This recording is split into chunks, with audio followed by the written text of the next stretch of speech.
Jau rugsėjo 19-20 dienomis susitiksime didžiausioje personalo konferencijoje HR savaitė Lietuva.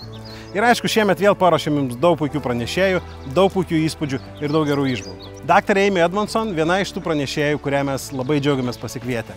Beveik po 4 metų diskusiją mes ją turėsime Lietuvoje, kalbančią apie psichologinį saugumą. Thinkers 50 sąraše, man atrodo, jau 3 metus išrenkama numeris 1 pasaulio mąstytoja apie tai, kaip kurti psichologinį saugumą organizacijoje ir dar svarbiau, o kaip jį puoselėti toliau.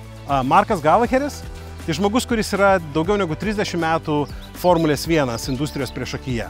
Jordan Grand Prix, Red Bull Racing ir kitų komandų vadovas.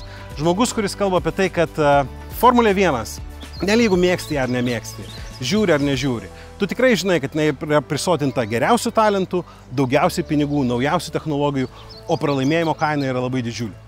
Daktarė Aisha Kartos, klinikinė psichologė, kuri atsiveda vieną klausimą. Ir tas klausimas yra toksai. Kas mes esam žmonės? Ar mes esam mąstančios būtybės, kurios turi jausmus? Ar vis tik mes esame emocionalios būtybės, kurie karts nuo karto mąsto?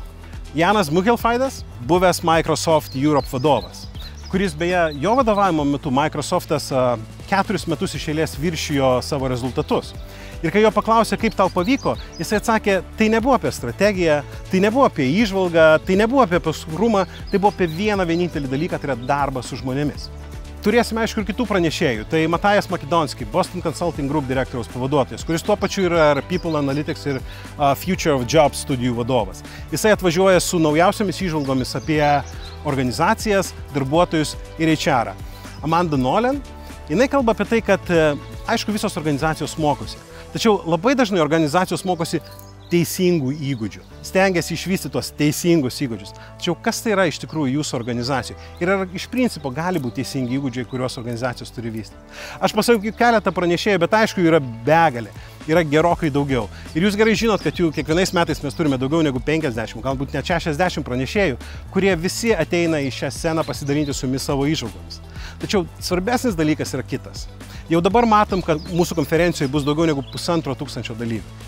Ir nors pranešėjai atneš daug įžvalgų, dar daugiau turbūt įžvalgų yra čia pat salėje, iš to 1500 dalyvių. Man atrodo, šita bendruomenė, jinai padeda organizacijoms augti.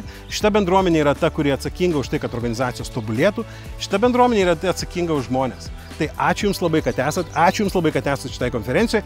Ačiū labai mūsų pagrindiniam partneriui Danske Bank, kuris mus nuolatos pastumia į priekį ir labai teisingų kelių. Pasimatykime rugsėjo 19-20 dienomis.